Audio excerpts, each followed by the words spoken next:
Hello friends, good morning, welcome my back to channel Deepti's ব্লগে তোমাদের আরেকবার অনেক অনেক ওয়েলকাম। সবাই তো কেমন আছো? আশা করি সবাই খুব ভালো আছো, আমিও ভালো আছি। সবাইকে জানাচ্ছি হ্যাপি সানডে। আজকে হচ্ছে রবিবার। আর দেখো তীর্থসেনা এখন ঘুম থেকে উঠে গেছে। তার আগে আমি এই চিংড়ি মাছগুলো বেছে নিচ্ছিলাম।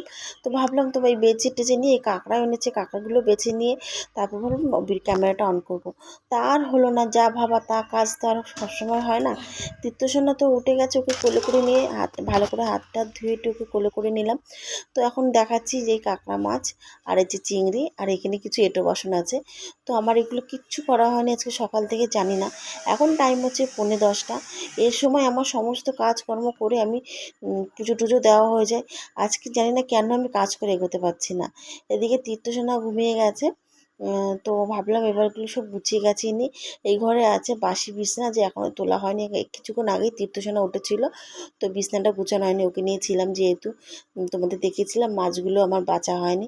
তো বিছনাটা গুছিয়ে নেবো। আর চলো দেখিয়ে দিই, মাছগুলোকে আমি একটু ঢেকে ঢুকে রেখেছি, যেইভাবে রেখেছি, যেইভাবে রাখা ছিল সেইভাবেই রাখা আছে। তো চলো এখন এই বিছনাটা গুছিয়ে মাছগুলো আমি বেছে টেছে নেবো। তো আগে যাবো বিছনা গুছিয়ে, তারপরে চিংড়ি মাছটা কেটে কুটে ধুয়ে রেখে আমি কাঁকড়া নিয়ে বসবো। তো চিংড়ি মাছটা কাটা হয়ে গেছে, ওটা কেটে ধুয়ে রেখে দিয়েছি আগে। আর এখানে কাঁকড়া নিয়ে বসছি।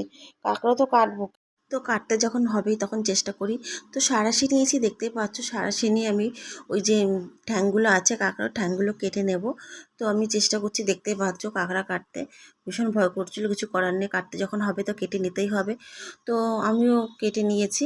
তো কেটে টেটে নেওয়ার পর আমি এবার রান্না বসিয়ে দেবো ভেবেছিলাম। তো ভাবতে ভাবতে রান্নাটা আমি করতে পারিনি, যেহেতু আবার তীর্থ উঠে গেছে। তো দেখো আমি তোমাদের দেখাচ্ছি যে ঠ্যাং দুটো আমি কেটে ভেঙে নিয়েছি।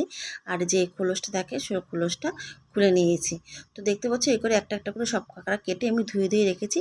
তার মধ্যে তীর্থ উঠে গেছে। সবে কাঁকড়াটা কেটে ধোয়া শুরু করেছি, তার মধ্যে আমার তীর্থসেনা উঠে গেছে। জানি না আজকে কখন কী হবে, রান্না কখন কী হবে, ঘর ঝাড়া, ঘর মোছা। দেখো উঠে কান্না করছে। তো চলো ওকে একটু সামলে নিই, পরে আবার কথা বলছি। জানি না আজকে কখন কি করতে পারবো।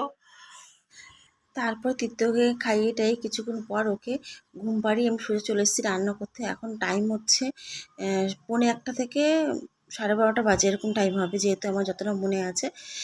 যাই হোক আমি রান্না করছি, এদিকে কাঁকড়া বসিয়ে দিয়েছি, এখানে চিংড়ি মাছ ভাজছি, মানে পেঁপে আলু দিয়ে তরকারি হবে। পেঁপে আলুটা কেটে ধুয়ে রেখেছি। আর কিছুটা চিংড়ি মাছ রসুন কাঁচা লঙ্কা দিয়ে ভেজে রেখেছি, ভর্তা খাবে তা ওর জন্য। আর এদিকে দেখো আমি এদিকে বিছানাটাও গুছিয়ে নিয়েছি। আর খালি বিছানারই গুছানো হচ্ছে, না হচ্ছে আমার ঘর মোছা, না হচ্ছে কাঁচা, না হচ্ছে আমার কিছু। জাস্ট মেয়েকে বললাম তুমি স্নান করো, আমি একটা ঘর মুছে দিই, মুছে দেওয়ার পর তুমি পুজোটা দিয়ে নাও। তো মেয়ে স্নান করে পুজো দিয়ে নিয়েছে। এখন সব কিছু করে টোরে আমি স্নান করে এসেছি। আর টাইম হচ্ছে ঠিক 2:45। এতটা লং টাইমে স্নান আমার খুব বিরক্ত লাগে, যেহেতু পুজোটা নিজের হাতে না দিতে বলে আমার ভালো লাগে না। যাই হোক চলো আমি কী কী রান্না করেছি তোমাদের একবার দেখিয়ে দিই। এ হচ্ছে চিংড়ি ভর্তা, আর হচ্ছে এখানে সেই পেঁপে আলু দিয়ে চিংড়ি মাছ। আর আজকে আকর্ষণীয় দুপুরে রান্না হচ্ছে কাঁকড়া। উপর দিয়ে গোটা ধনে আর গরম মশলা গুঁড়ো করে উপর দিয়ে দিয়ে দিয়েছি। আর ওখানে ছিল গরম ভাত। আমরা খাওয়া দাওয়া করার পর চলে এসেছিলাম আমার জায়ের ঘরে, যেহেতু তীর্থসেনা অনেকক্ষণ ঘুমিয়েছিল, 3:30 পর্যন্ত। আমাদের খাওয়া দাওয়া করার পর আমি বাসন টাসন ধুয়েছি, তারপরে তীর্থসেনা উঠেছে। ও ও ওঠার পর ওকে আমি একটু খিচুড়ি খাইয়ে দিয়েছি। খিচুড়ি খাওয়ার পর তারপরে বাবা আর আমার মেয়ে ঘুমিয়ে পড়েছে। তারপরে ভাবলাম চলো একটু ঘুরে আসি। দুই ভাই বোন এখানে খেলা করছিল। এখন টাইম হচ্ছে রাত্রি 10:30। অনেকটা লং টাইম পরে আসলাম, কারণ রাত্রিবেলা রান্না করেছি রুই মাছের ঝোল আলু দিয়ে আর ইলিশ মাছ ভাজা। তো এই দিয়ে আমার হাজব্যান্ড আমার মেয়ে খেয়ে নিচ্ছে। আর এদিকে দেখো আমি কলার বড়া ভাজছি, কাঁচা কলা না পাকা কলা, মানে পিঠে খাবে, তেল পিঠে। তো দেখো নিয়ে এসতে বলে সঙ্গে সঙ্গে ভাজে নিচ্ছি। আর এখানে ভেজেও নিয়েছি কিছু, আর কিছু কড়াতে আছে। তো কিছু ঠাকুরের জন্য তুলে রাখবো, কালকে পুজো দেবো বলে।